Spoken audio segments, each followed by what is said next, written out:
East Asia right now. So without further ado, I'm going to turn it over to Dr. Green to kick us off. Mike. Thank you, Chris. Thank you, everyone, for staying after lunch. We appreciate it. And it's great to be up here with three guys I've learned an awful lot about this issue from. When I took over as the senior Asia person in the NSC, the first thing I did was read and memorize, as best I could, Alan Romberg's book on the history of U.S.-Taiwan relations, which I'm embarrassed to say, for all the hundreds of billions of dollars of taxpayer money, does not actually exist within the U.S. government. So everyone told me read Alan's account. And Bob Wong served with great distinction in Beijing and Taipei when I was there.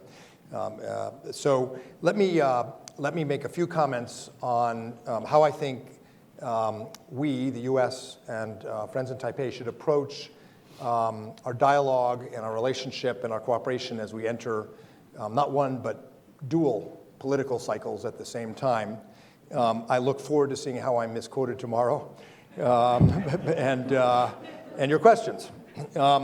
It's always useful, I think, to start with interests, objectives, and for the U.S. in particular, I think it's worth thinking about the importance of Taiwan and U.S. foreign policy strategy and in U.S. national security interests.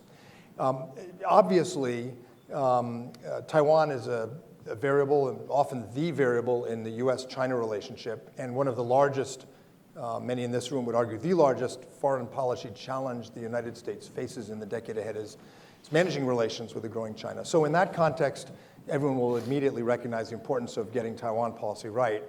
But I would argue that to get Taiwan policy right, that's actually the wrong starting place, as critical as that dimension is. And that it's important to start about the importance of Taiwan on its own merits in U.S. foreign policy interests in Asia. And I would mention three things, and I think in all three categories, arguably this next president in Taipei and Washington will find that the relationship and their dialogue, which they can't have, of course, directly, is going to be more important, not less important. So the first core interest I think the U.S. has in Taiwan's future, and I use the core interest term with a little bit of impishness, but some intention as well. The first core interest is in Taiwan's success as a democracy. And that doesn't just mean the success of the process, but the ability of the people on Taiwan to advance their democratic process without coercion or intimidation from Beijing. That is a very, very important U.S. interest.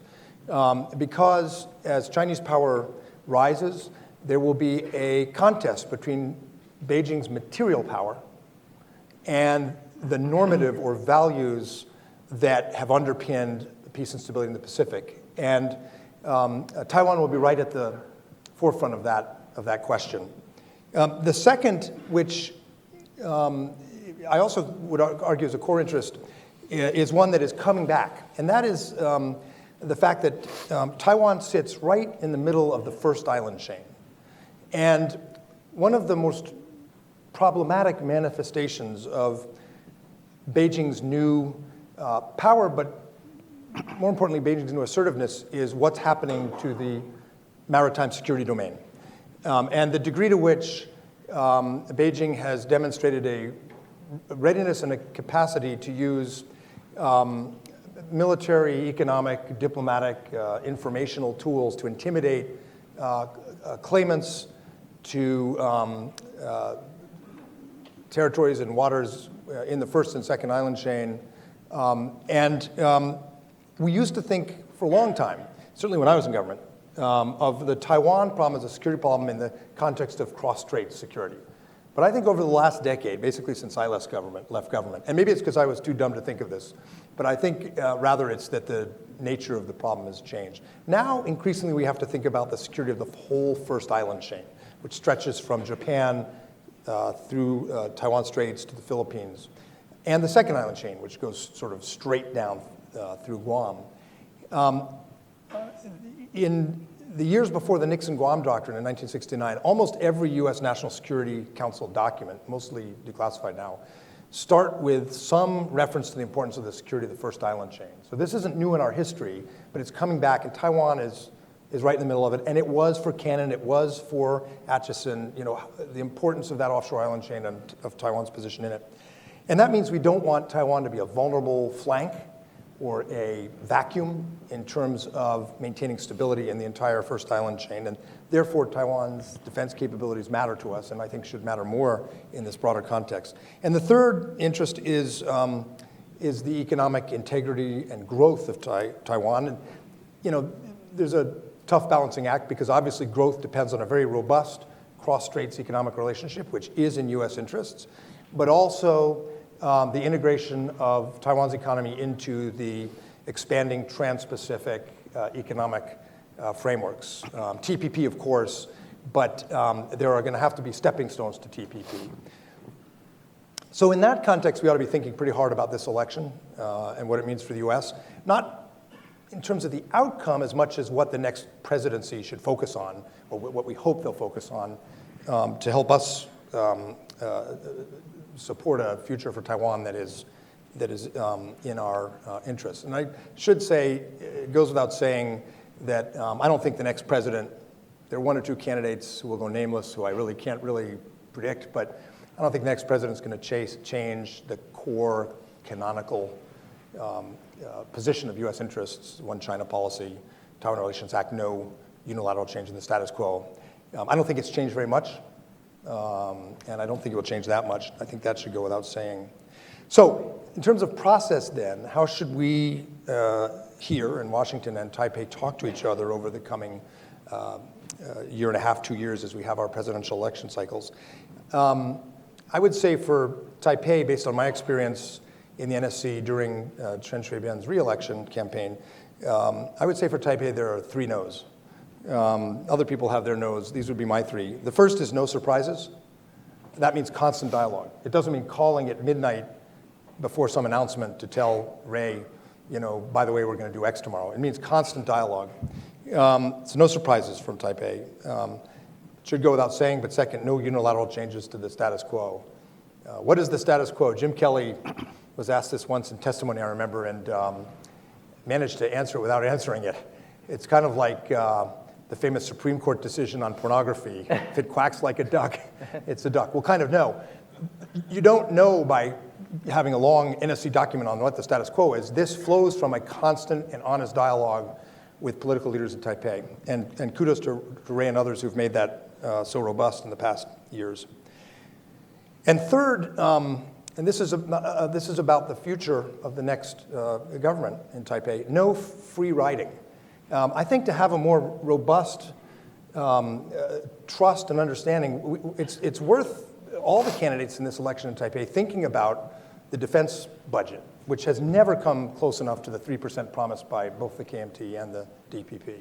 To think about the beef market and other non-tariff barriers that are a shackle around Taiwan's ankles, as we should be thinking together how to use TIFA to move towards the eventual and robust integration of Taipei and Taiwan's economy into APEC, especially TPP, and what someday will flow from that, which is TTIP and a global trade arrangement among advanced economies.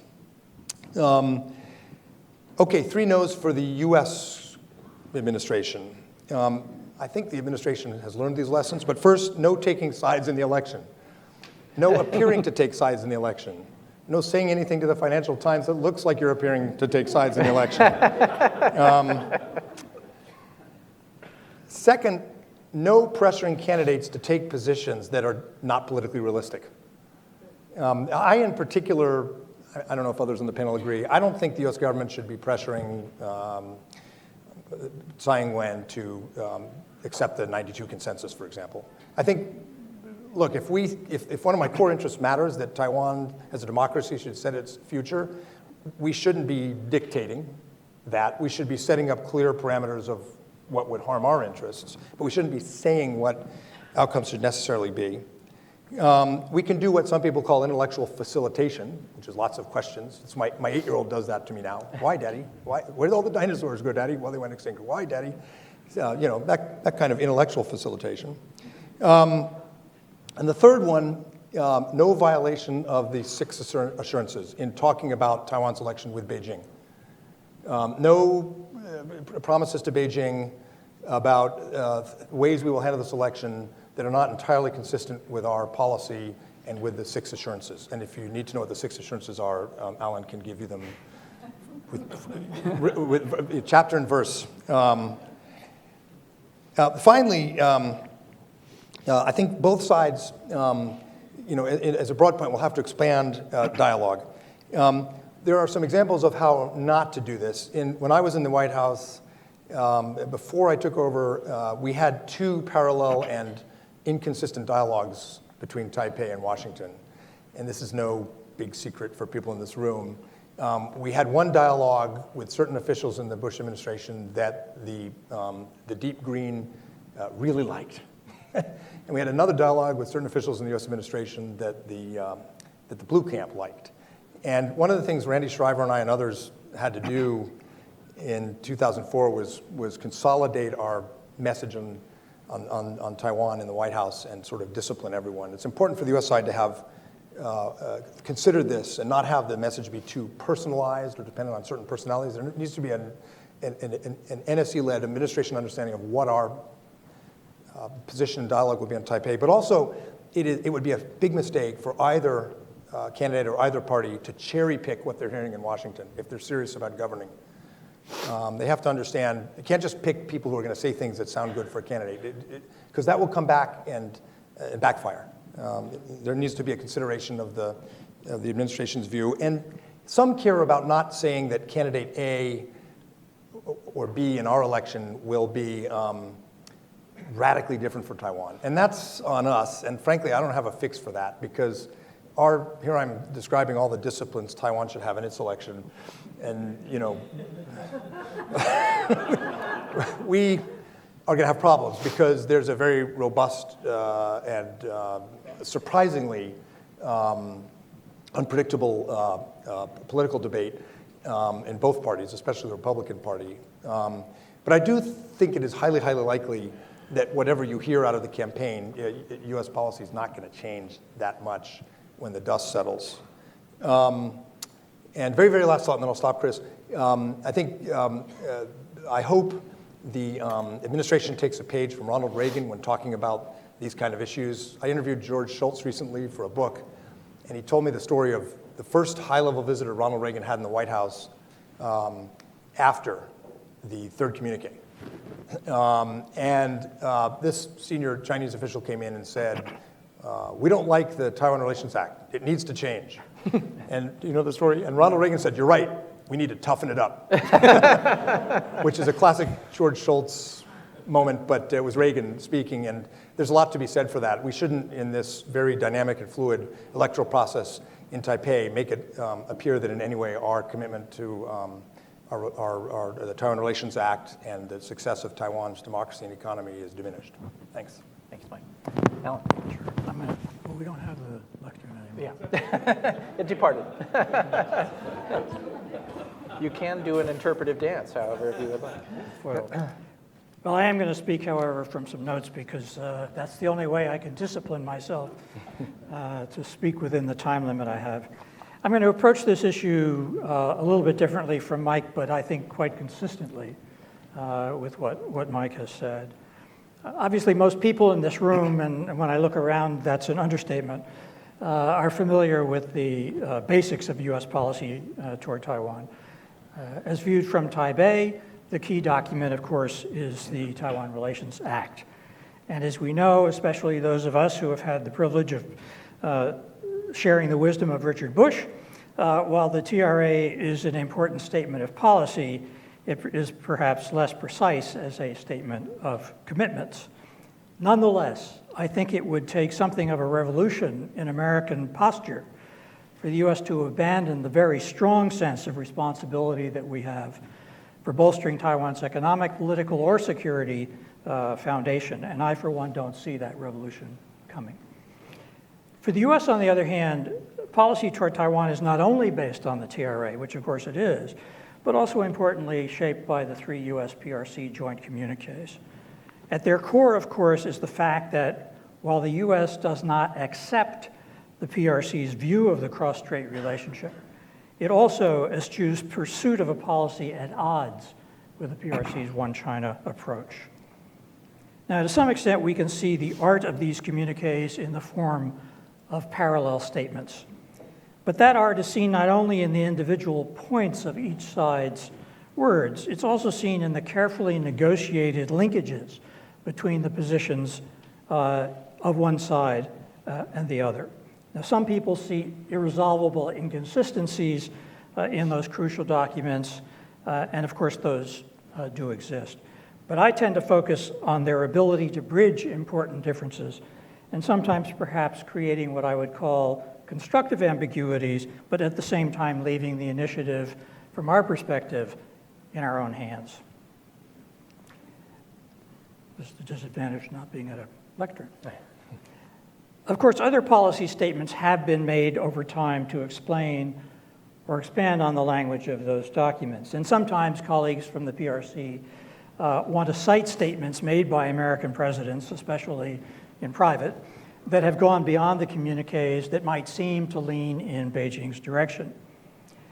But I would argue the reason why those communiques remain what some have called the holy scriptures of the relationship, and that every president has reaffirmed them, is that while they're generally not legally seen as treaty commitments, there are formal, negotiated statements, carefully crafted and affirmed by every president after they have been issued. And in my view, it's absolutely critical that people not forget those formal words are important, and in many respects, they do create commitments. So, for example, when first Secretary of State Warren Christopher in the Clinton administration and later officials in the George W. Bush administration insisted that neither side of the strait should unilaterally seek to change the status quo, that was an important elaboration, but it was based on the fundamentals of U.S. policy already contained in all four of those documents. Coming at times, sometimes when there were stresses in cross-strait relations or when doubts had been raised about U.S. policy, that elaboration was meant to underscore that the United States would not simply stand by if efforts were made to push things in a direction inconsistent with the U.S. One China policy. But neither would it simply stand by if efforts were made to use coercion to change the status quo. Mike just went through some of that a little bit with regard to the Chen period. The point is not that the U.S. either seeks to push the situation toward reunification or to block such movement. The point is that U.S. national interests demand that all concerned seriously take the American commitments with regard to the peaceful, non-coercive, and non-provocative management of cross-strait relations, whatever direction the two sides ultimately decide to take them in. Now, individual Americans, of course, including some American officials, may favor movement in one direction or another. We've seen the public debate with some people wanting to shape the situation so that some sort of reunification is virtually inevitable, while others believe it would be very harmful to U.S. interests for that to happen and want to bring Taiwan even more closely involved into U.S. national security orbit. But to underscore a point that I have made over a lot of years, U.S. policy is not, and in my judgment should not be designed to tell people on either side of the strait what their ultimate relationship should be. What it does do, what it should do, however, is to promote the profound U.S. national interest that the relationship be conducted without provocation and without coercion. So when we look at the upcoming presidential election in Taiwan, for example, all of these considerations are very much in play for the United States. On the one hand, as Mike has already pointed out, strong support for democracy in Taiwan. And on the other, emphasis on smooth relations across the strait, avoiding, as I say, either provocation or coercion. Now, some people may see even that level of involvement as undue interference, but it simply is a reality that while the U.S. has no desire or intention to become involved either in the election itself or in cross-strait relations. As I've said, it does have vital interests at stake, and in my view, there is no doubt that the U.S. is prepared to act on those interests. In light of that reality, it would be reckless and irresponsible to leave any doubt about this in the minds of those on either side of the strait who are involved in the political or policy process. Similarly, Americans need to be aware of the seriousness and depth of commitment, feelings and concern among people on both sides of the strait about their own interests and their own principles. And as this process plays out, it would be both arrogant and reckless for the United States to ignore those realities. Some people in Taiwan may believe that because the U.S. supports Taiwan's democracy and security, that means the U.S. will back them as long as they take positions that rhetorically echo U.S. positions. And some in the mainland may believe that not only because the U.S. has committed not to promote separate status for Taiwan, but also because it has a great stake in constructive and productive U.S.-PRC relations, that this means Washington will pressure people in Taiwan to accept various PRC demands. Any such expectations on either side would, in my view, be badly misplaced, and the consequences of failure to understand that could be quite serious. To try to avoid any such misperception, we have seen the U.S. government in recent months lay out a variety of points that will serve as benchmarks against which future actions will be judged.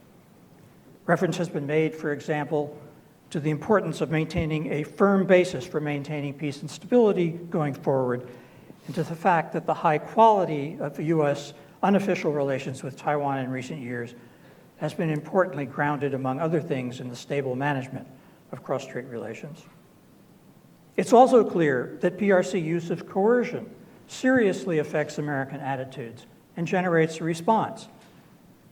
Mike pointed this out with regard to recent actions in East Asia, and it's certainly no less true with regard to Taiwan than it is elsewhere. Once the election is over, applying the kinds of lessons that we could take from the period of the Chen administration, I'm confident the U.S. will remain quite attentive to any indications on either side of the strait that peace and stability will be endangered. The issue, of course, is not simply embracing the goal. It's a matter of policies and actions that support it. Let's not kid ourselves. If a new administration takes office in Taipei that does not embrace one China, it's virtually certain that there will be consequences in terms of cross-strait relations. Without trying to argue in terms of Beijing's principles, many have strongly urged the mainland not to react too strongly, or as the U.S. administration has put it, to approach Taiwan with flexibility and restraint. Otherwise, there could be serious unforeseen consequences.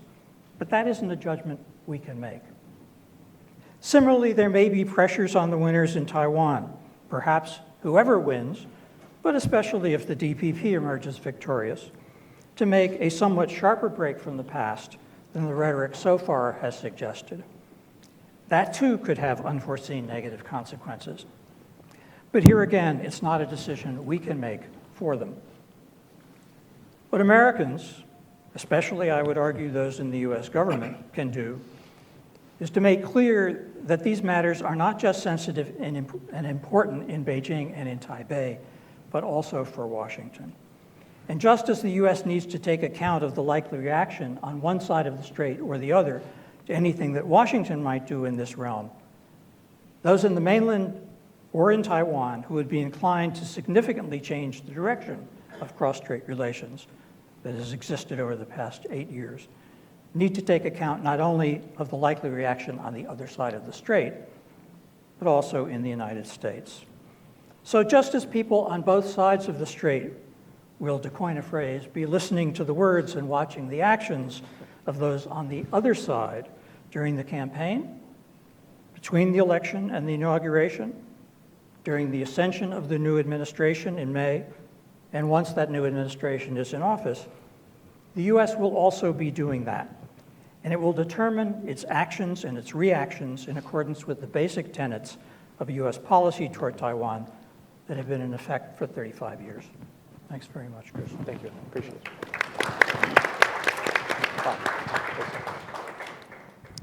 Okay, my instructions are to speak about economic relationship between Taiwan and the United States. And of course, since people mentioned that I'm still with the State Department, I want to make sure everybody knows I'm not speaking on behalf in an official role in the State Department. And I'm glad to say that the economic relationship between Taiwan and the United States is fairly non-controversial, so it's a little safer topic for me. And of course, I'll make my comments relatively short to reduce the risk. But actually, frankly speaking, I think the relationship is actually quite good in terms of the economic side of it. As I think most of you know, for the last 60 some odd years, our policy, economic policy, the U.S. economic policy has been generally to try to help sustain the sort of vibrant, strong economic trade investment relationship between Taiwan and the United States. And I think to a very large extent, it's been quite successful. And we have statistics that can show, that we can talk about. For example, today, Taiwan-U.S. trade relationship, it's our 10th largest trading partner in the world. And this is even ahead of India, which has 1 billion people, with Taiwan's 23 million. And also, if you look at the indirect trade as well, in other words, not just direct trade. I think someone this morning talked about global value chain, the trade that goes through mainland China and other places. If you put that into the consideration, it's even significantly larger. Some people estimate over $100 billion worth more in terms of the trade, the indirect trade. So clearly, I think the bilateral relationship, economically speaking, between Taiwan and the United States is very strong. One last thing is, of course, investment relationships. We now have about over $6 to $7 billion of Taiwan investment in the United States by companies. And the U.S. investment in Taiwan is substantial. It's between 16 and 17, I'm not sure what the latest data is, but $1 billion. So you're talking about a substantial number of both trade and investment relationships between the two sides. So I think looking at those figures, I think very strong. But beyond sort of these trade and investment statistics that are sort of course the core, beyond that, I know, for example, we work very closely with Taiwan on a lot of trade issues and other kinds of issues in the multilateral trading system, WTO. I worked for APEC for 2 years, in APEC for 2 years. A very close relationship. For example, Taiwan, I know, recently had signed the WTO expanded ITA, the Information Technology Agreement. This is very important because for us, it's a high priority. It reduces tariffs for an expanded list of IT products, which the United States and American companies are very much involved in. And at the same time, I know that we work very closely with Taiwan today on promoting what we call an open internet system, meaning essentially that, obviously open internet across borders. This very much, from our point of view, facilitates trade and investment, but even more importantly, in some ways, it facilitates the concept that we both endorse, which is open societies, democratic open societies. So in many ways, our trade policy with Taiwan really supports our broader policy relationship that both Alan and Mike have talked about, which is it's the substance of what we're doing, but it supports the political, diplomatic, security relationship that we have today. So I think extremely important relationship here. Now, obviously, we do have problems, and I was in Taiwan from 2006 to 2009, and we did not have a TIFA talk, the Trade Investment Framework Agreement talk, for all those years over the beef issue and other kinds of things. So we do have some issues, but I would say that for the most part, we're able to handle it. I know that, from Rick and from AIT here that USTR led a delegation, and he went along to Taiwan, I think in August, and to get ready for our TIFA Council talks coming up this fall. So at least that's now resumed. It resumed in 2003, 2004. We're continuing this process now. And I understand from reports that the talks were quite successful, that we're making some progress on some of these key issues. And my own, we have quite a number of them, IPR issues, we have medical devices, pharmaceutical, investment, technical barriers to trade issues. But from my point of view, these are obviously important issues, but given the fact that we've had agricultural market access issues for such a long time, the fact that it's created, as I think people have mentioned, a symbolic, a real irritant in our relationship, especially with Congress, with others, I think it's really important for the two sides to come to an agreement, and I think for Taiwan in particular, I think to take some action to help us both resolve this issue, not because necessarily it's monetarily that great, but the fact that it has been an issue. We did feel that in 20, I forget now the date, I think either 09 or 2010, I think 09, we arrived at a beef agreement that apparently we feel has not been in fact implemented. So I think from our point of view, it's important as soon as possible to resolve this issue, the agricultural trade issue, because I think it reflects in particular on Taiwan's willingness and its ability to actually meet its commitments made to the United States in this particular case, a very strong friend and partner. And so I think that's extremely important from that perspective. And also it also, I think, underscores the question of whether Taiwan would be willing and able to actually base its policies, its trade policies, on sound science. And as a responsible member of the world economy, I think it's important to at least try to resolve this issue as soon as we can. And finally, I think most of you know that Taiwan is very interested and has made clear it's very interested in joining TPP once we complete the agreement. And I think that, from our point of view, we've made it very clear that we clearly support the interests of Taiwan in joining TPP once we complete this agreement. And so I think Szu-yin in his presentation, again, a lot of economic issues were there, marginalization of Taiwan, trade competitiveness, and so on. These are really key issues. So far, I think our relationship has been quite good and strong, and Taiwan has been prospering and has a strong economy. But looking into the future, the challenge will be how Taiwan does not get marginalized. There are now over 80 some odd FTAs in the region alone, in Asia alone, not to mention later on with RCEP and later on with TPP. Taiwan cannot afford to simply have Singapore and New Zealand. It's got to really expand, and it's got to really make the push. And the one way to do this, I think, even before TPP is actually concluded, is to take steps internally, reform, liberalization, that will actually make it more prepared to meet the requirements and the standards of TPP and whatever other free trade agreements it seeks to join.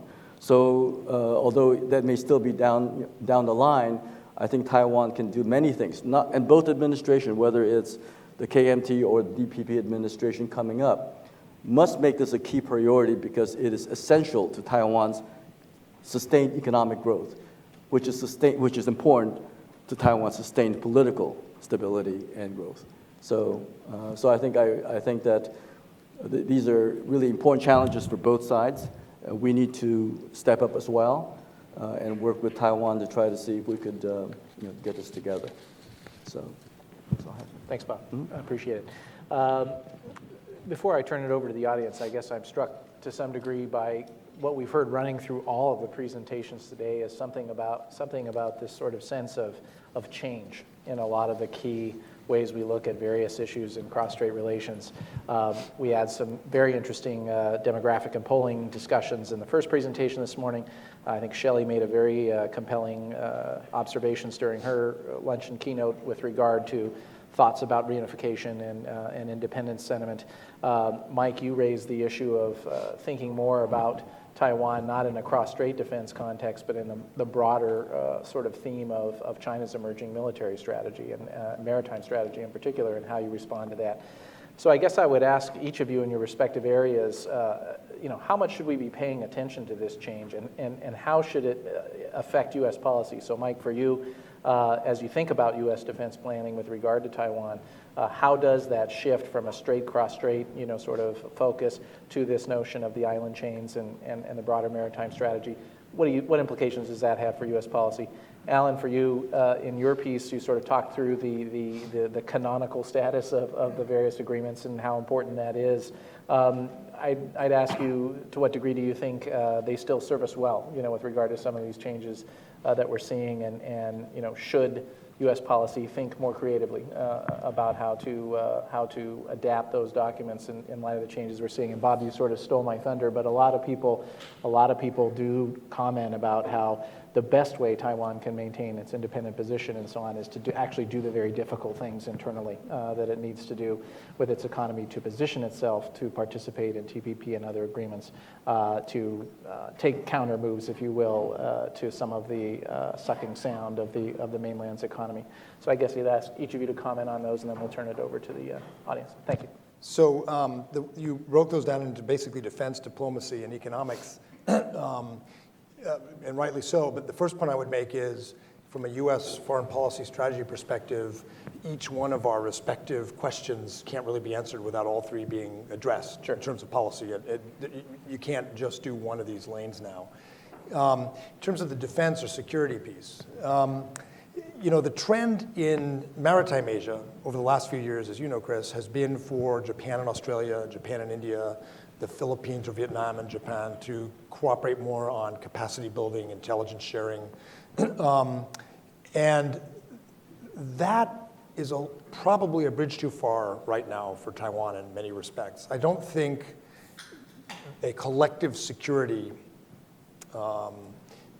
certainly not a collective security organization like NATO is remotely possible, but even the dimensions of collective security or shared security are not going to be accepted, because everyone has a robust trading and diplomatic relationship with China and seeks not to contain or fight China, but to secure what we care about. That said, I can think of two specific areas with respect to I would argue, the growing importance of Taiwan and cross-straits stability in this larger challenge to the first island chain. The first is I think Taiwan's own defense planning and our dialogue with Taiwan about defense capabilities has to take this into account. If there is a fight or a crisis, we're going to be stressed all up and down the island chain. The PLA now has the capability to move surface action groups in several places at once, with these new airfields going up in South China Sea that you can read about on the Asia Maritime Transparency Initiative tomorrow. We're going to face a much more complicated environment in peacetime or in a crisis. So Taiwan's got to take care of its lane. It's got to have the defense capabilities necessary, so that's not a vacuum for the rest of us. And we can go into that more if people want in the audience, but it means certain kinds of capabilities, and I think it means 3% of GDP, which has been the plan for some time. The second area is on strategic and strategic assessments of the China problem. This is not collective security or collective defense, but I think that other countries in the island chain with Taipei have to deepen their sharing of, if not intelligence, assessments about what the capabilities and strategy is that we see. Some people would call it a near sea doctrine, others would call it counter coercion. But we who live in this first island chain, all of us need to have a common picture of what's happening and think about what it means and compare notes. So those are two areas where immediately I think there's a lot of room for dialogue. Thanks.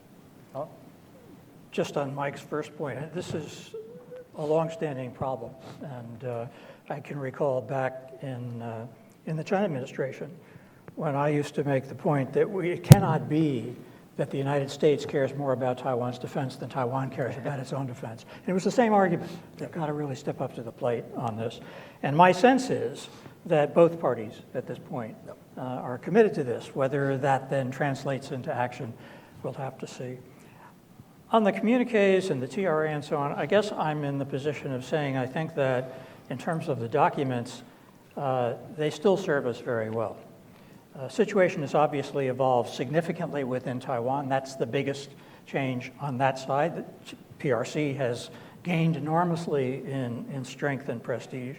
And we need to take that into account as we move ahead. But I think the basics of U.S. policy are well laid out in those documents, and I wouldn't play around with them. And that's one reason why no fourth communique. As Richard said before, it's impossible really to have another communique that doesn't touch on Taiwan, and I don't see how you benefit from doing that. Great, thanks. Yeah, from my own perspective, I think I served, as I said earlier, 06 to 09 with Szu-yin and others, both DPP and KMT.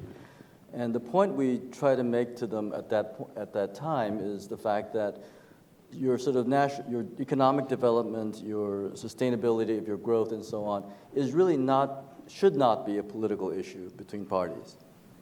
It's not a deep KMT issue, it's not a DPP issue, and we do know both sides quite well. And obviously I'm going to sound a little naive, but I think this is clearly something when you go from the KMT to the DPP or not. I'm not really sure what the election results will be, although everybody seems to know, but already. But in any case, I think it's so important that we maintain our policy, economic policy towards Taiwan, regardless of the party that's in office. And similarly, regardless of the party in office in Taiwan, it's really important for them to work together to make sure that this transition going forward does keep Taiwan from being marginalized. Because if Taiwan becomes marginalized and begins to slow down its growth and become less competitive, it's going to be bad for both parties and for Taiwan. So I think it's extremely important that, and I do think, just knowing some of them, that they do see that, although I also know Taiwan politics. So, and I know American politics too, to some extent, less so, but I do think that this is a point that we need to sort of underscore both sides, both in the US and in Taiwan, that we need to make this transition work for Taiwan itself as well.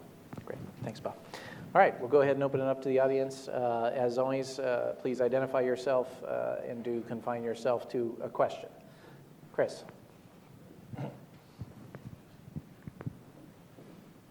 Thanks so much, Chris. Great discussion.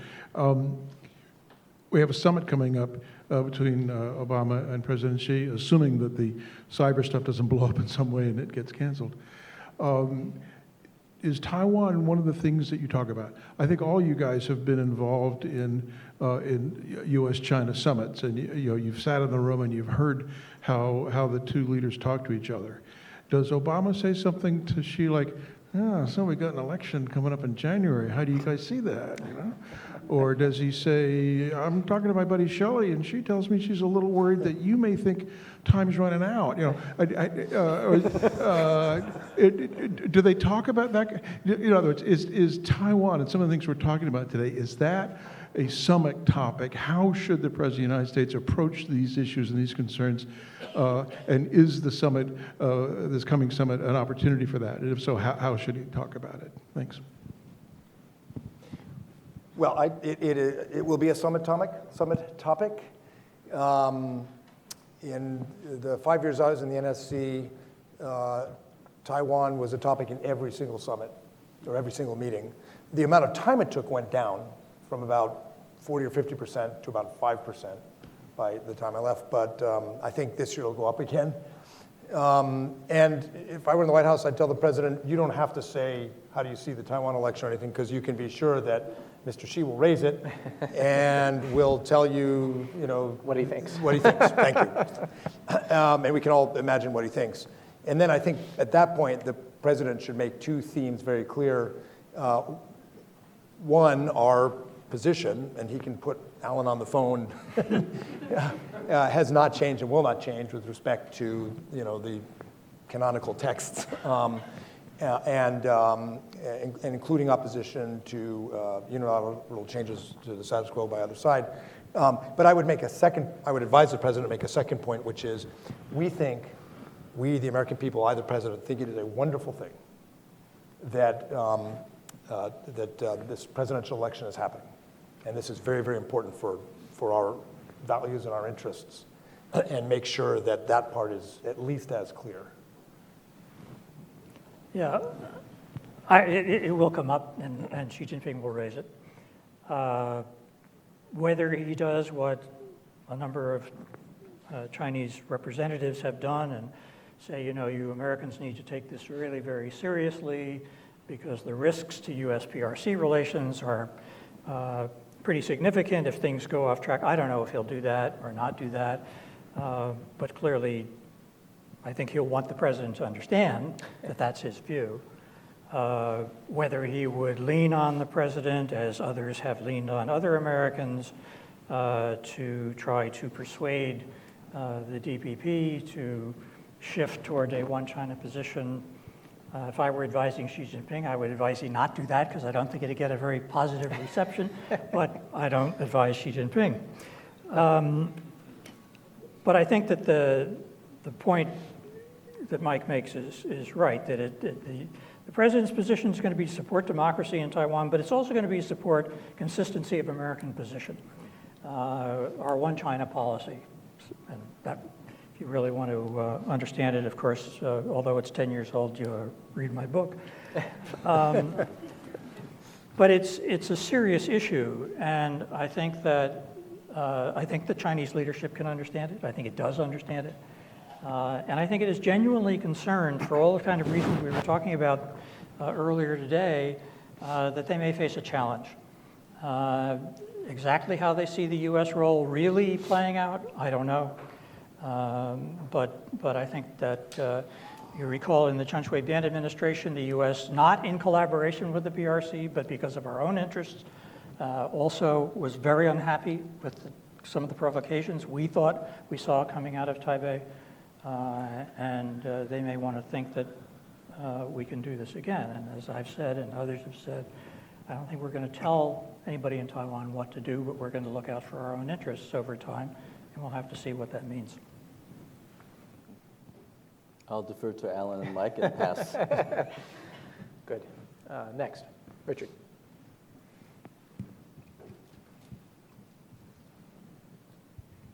Richard Bush, Brookings. Mike, I'd like to follow up on your presentation, and if others want to make a comment, that's fine. I take everything you say about interests, objectives, do's and don'ts, but I'd like to push you to be a little more operational, and that is, even though we're going to have an election in 2016, it takes place well after the transition in Taiwan, actually 8 months between their inauguration and ours. If there is a negative spiral in cross-strait relations, it may well be underway. We don't exactly get our personnel act together quickly. We'll have a president, maybe a secretary of state, hopefully an Asia directorate in the NSC. But so how does one operate in that context to protect U.S. interests and objectives? So you're absolutely right about that sort of vulnerable space between Taiwan's election and ours, their inauguration and ours. If things spiral out of control in an American presidential election cycle, it's going to be to Beijing's disadvantage. No, I don't see presidential candidates here saying, if I'm elected, I'll get Beijing's understanding on this. They're going to beat up China.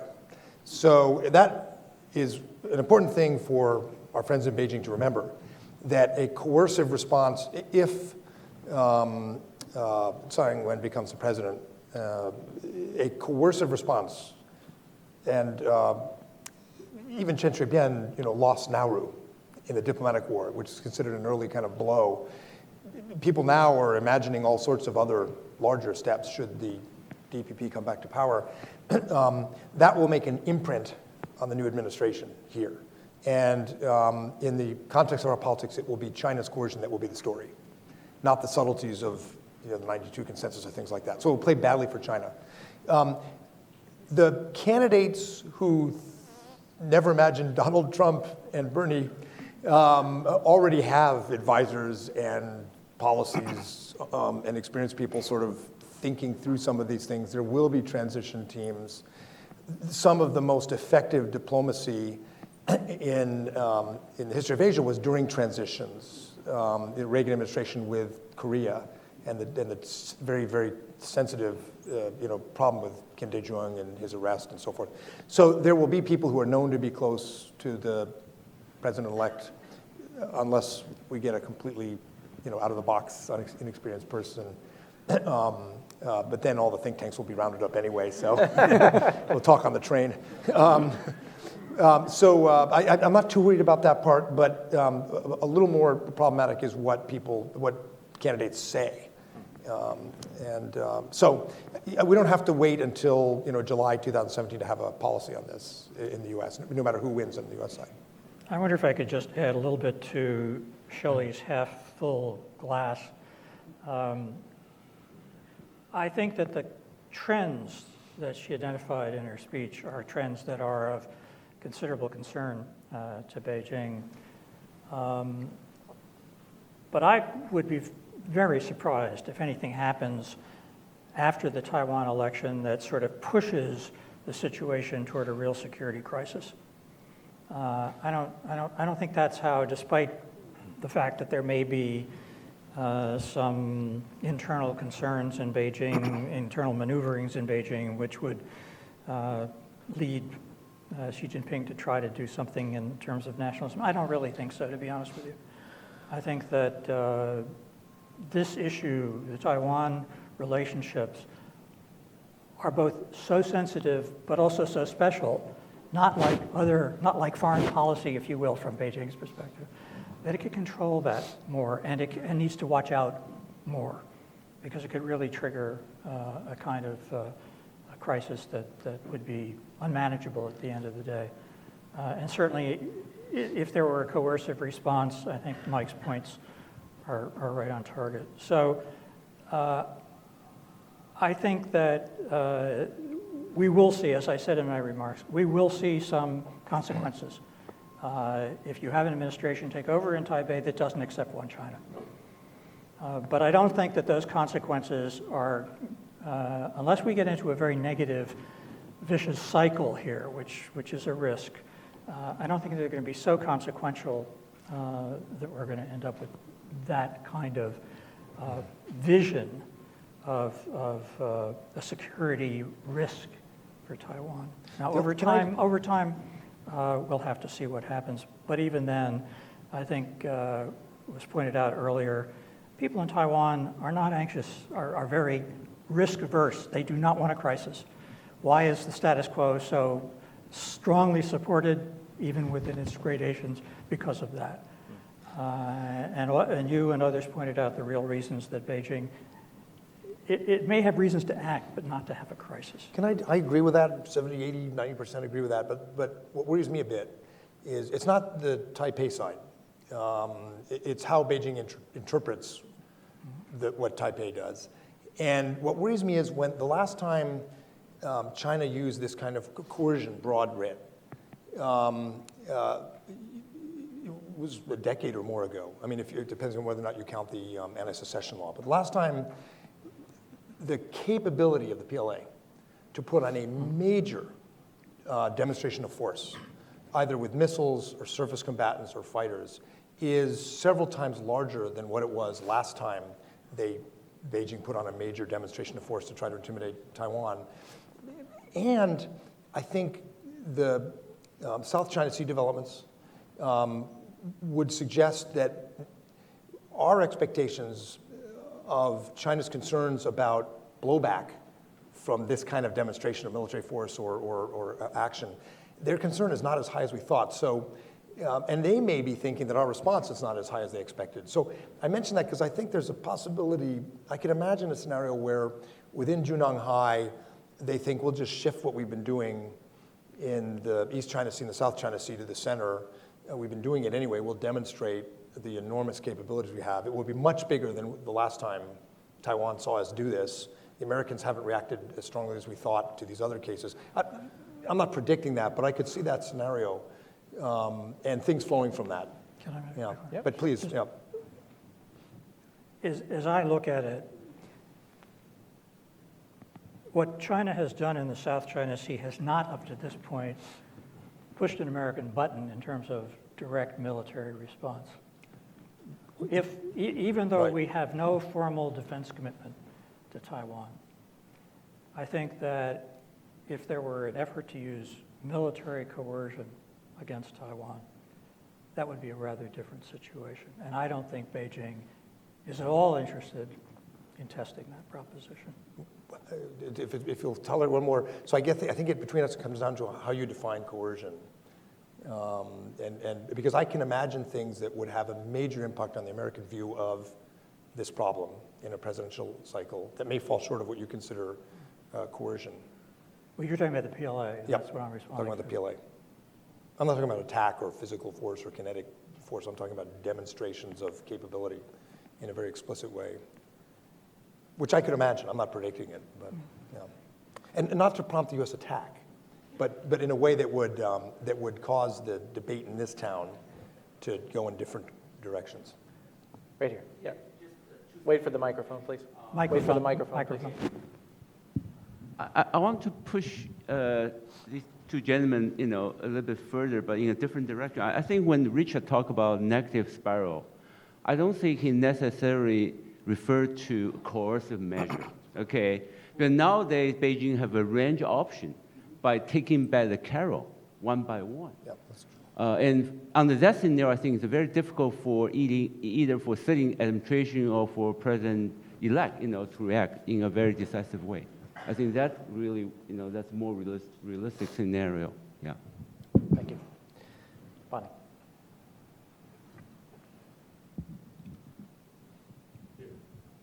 Bonnie.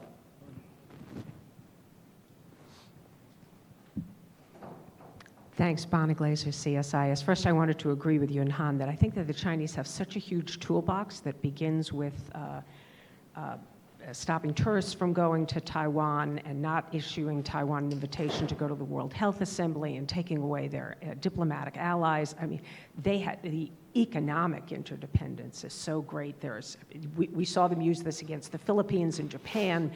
So coercion, the Chinese think about in very, very broad ways, and I think that they believe that there is less of a likelihood that they would resort to military force because they have all of these other tools that they can use against Taiwan. So I would agree with you and Han.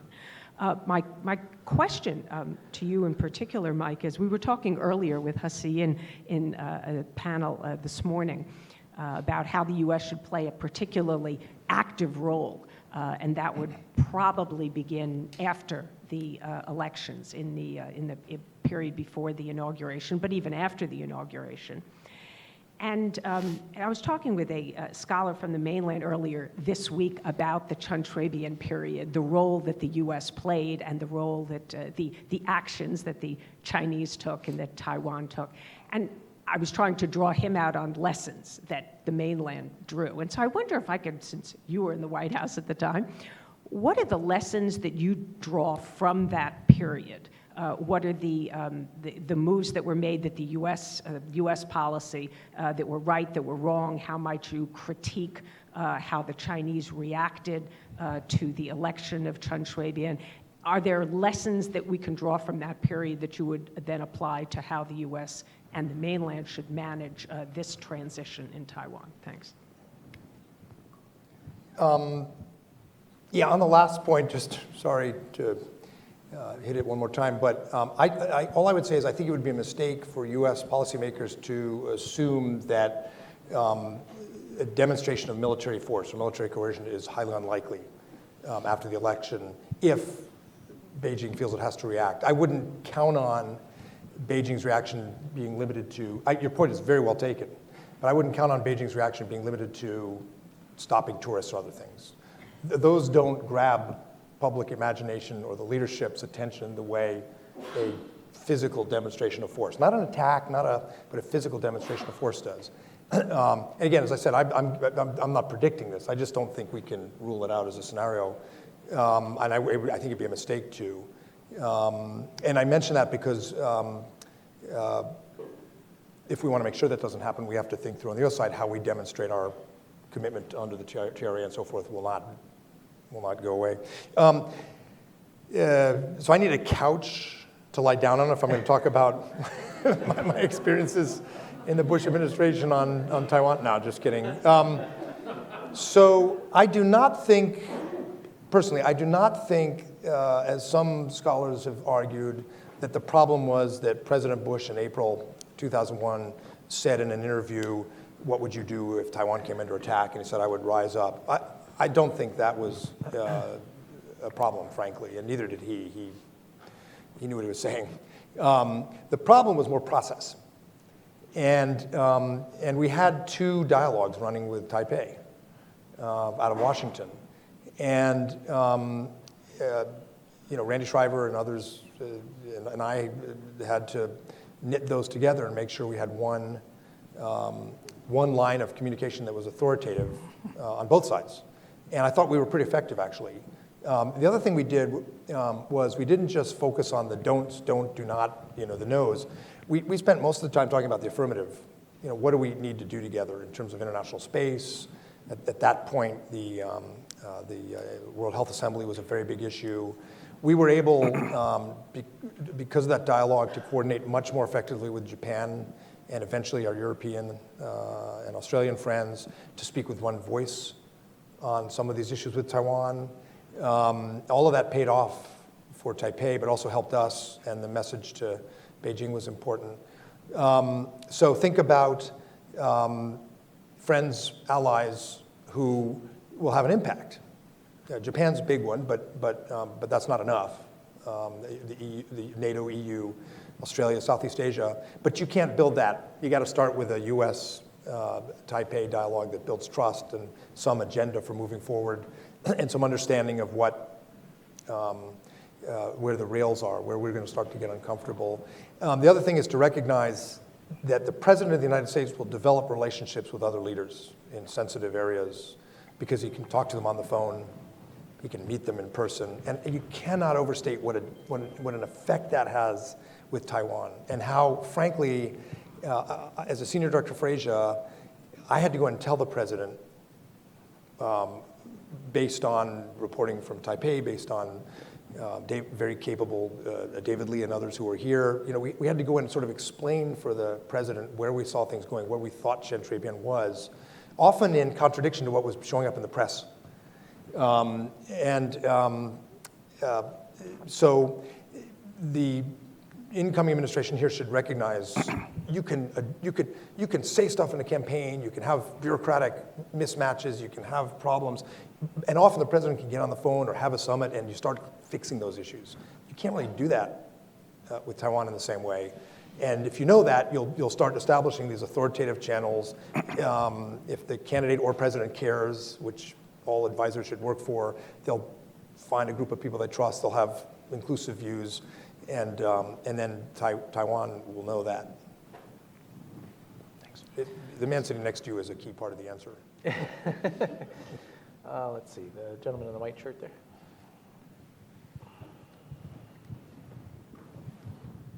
Hi, Eric Gomez from the Cato Institute. I was wondering what the panel thinks is the primary obstacle to Taiwan spending 3% on GDP. And I know that myriad of things could be at play, but what do you think is the one factor doing the most heavy lifting? Thanks. TPP? No. What is the main inhibitor to Taiwan spending 3% of GDP on defense? Well, the easy answer is the LY. Look, our NATO allies are hardly, with the exception of Norway, shining examples of, burden sharing and defense spending. And of our major treaty allies, Australia, Japan, Korea arguably are kind of moving in the right direction, but they're also, Japan's 104th in the world for per capita spending on defense. So I think we can appreciate that it's hard in Taiwan as the modern democratic welfare state starts hitting aging societies, budget deficits, globalization, how hard it is to convince publics to spend more on defense. One other part of the problem is that the defense secretary goes to Japan and NATO and says, we got to spend more, and gets and sees the leaders and stuff. So there's probably something in our defense dialogue that could be reconceptualized. I don't want to I'm not a big advocate of symbolic two-star generals, two flag officers going to Taipei just to show we can. But we should think about, we have our exercises, we have had traditionally the Monterey Dialogue. We ought to think about whether there's a better way to allow the Secretary of Defense or the National Security Advisor's views to be captured by an envoy, a former Secretary of Defense. There's probably some creative way to get that strategic and higher level political dialogue about why the defense spending is important. Because let's face it, Taiwan hears it at different levels and in different ways than our treaty allies. I don't know if you.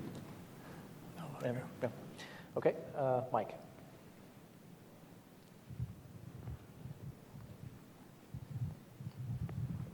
Mike Fonte, I'm the director of the DPP mission here.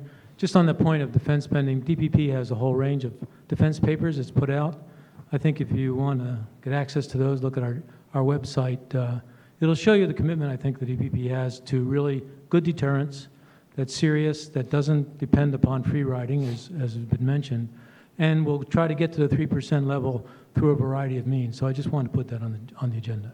Good. It's a good paper. It's a good paper. All I would say is the authors were in government in 2005 when they put out a national security strategy that promised 3%. So and the politics are still hard. Yeah. Take the gentleman in the glasses there in the blue tie. So part of my question was answered. Can you identify yourself, please? Oh, I'm sorry. My name is Brian Bumpus, and I'm in the Asian Studies program at Georgetown. Part of my question, I think, was just answered. It seems that with the demonstration against the military training, the exercises in Taipei, it seems like there's a shift in the demographic, especially among the youth, against military. But also, I'm curious how that relates to the general strategic position and the general relationship between U.S. and Taiwan. Mike? I've been talking too much. Somebody's got to do it.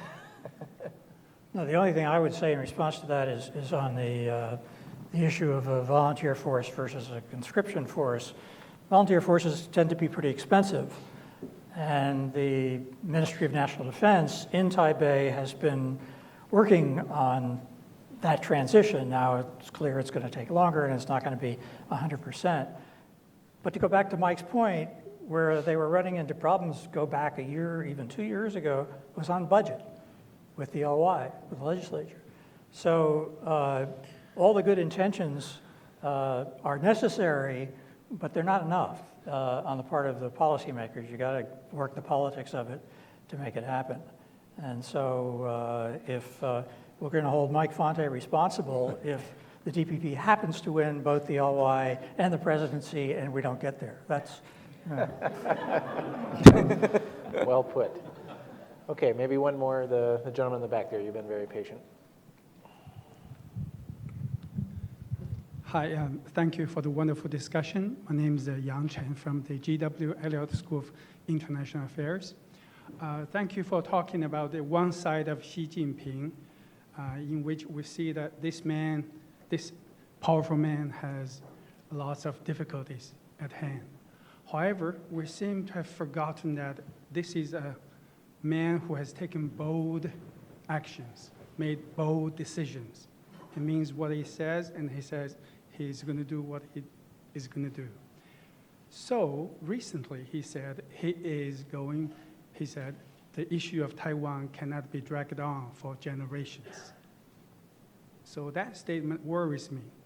Does that worry you as well? I wrote about that statement and was then rather chastised by a senior PRC official for over-interpreting it. He blamed it first on the Taiwan press, I have to say, and then he said some people looking at me across the table. And I think it's fair criticism in a way. That is, I think what Xi Jinping, let me start again. I think Xi Jinping is realistic about the prospects for reunification within any near-term or even mid-term timeframe. He understands that that's not going to happen. But I think what he is very interested in getting is political dialogue going and getting some agreement on some basic principles about one China. And I think what he said was that the political differences across the Strait cannot be allowed to go on from generation to generation. That didn't mean that unification would be resolved within a generation. So I agree with you. I think he says what he means, and he means what he says, but he sometimes says it in ways which lead you to overinterpret it, or lead one to overinterpret it.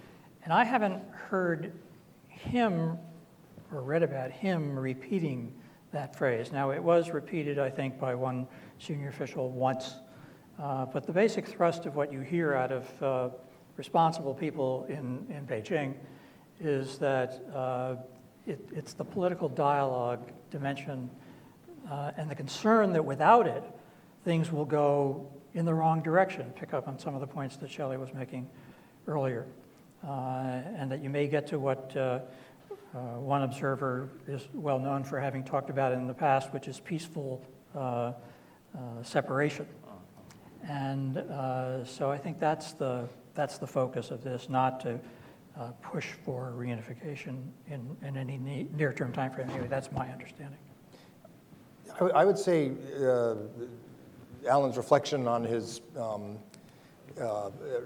education session with a senior Chinese official is very useful, and we shouldn't overreact to any one statement. And I would be interested in Chris's view when he closes the session, but I don't think that that's a marked departure necessarily in cross-straits policy. On the other hand, if you look at how Xi Jinping has responded to changes in the status quo or changes in the trajectory of an issue as he defines it, he's usually resorted to coercion, whether it's Hong Kong or civil society movements domestically, or the Szu-yin mischief and other South China Sea disputes. So when given a choice between sort of appealing to the better angels and the incentivizing or somehow motivating those who may be challenging the status quo as he sees it, and showing power, he's always chosen power so far. So that makes me a little bit nervous. On the other hand, the current cross-straits framework is a pretty good foreign policy deal for Beijing, for the reasons Alan pointed out. And it's been pretty thoughtful for the most part. And to start picking that apart would be risky, which is why on balance, I don't think there will be a crisis, to be clear. But it does worry me a bit, to answer your question. Thanks, Mike. Since you invited me to do so, I'll throw in a few comments to close. I think on this particular issue, I agree largely with what Alan said, which is it's certainly clear that it is confined to that sort of political dialogue context. That said, I actually think that the more the Chinese tell us on certain statements, don't overinterpret, the more we should be overinterpreting. And Xi Jinping has demonstrated a pattern of making such remarks, Asia for Asians, etc., these others, which are always, well, you took it out of context, et cetera. In this case, my own sense is that represents his true sentiment on the subject. He has a penchant and a track record of throwing his talking points away and just saying, what he believes to be on his mind, because he is a confident leader. So I think we should take that seriously. And to come back to Mike's earlier point, I just note on the military modernization front, we have for the first time really since the KMT returned to power in recent times seen more and more amphibious-oriented exercises that have a very clear Taiwan, sort of reference point to them and so on. So we should not underestimate that issue, especially the many ways in which PRC military modernization has greatly complicated U.S. defense planning in any kind of a complicated scenario with the mainland. So on that cheery note, let me thank the panel and just close by thanking everyone for such an excellent day. And thank you, the audience, for your robust and interesting participation. Thanks so much.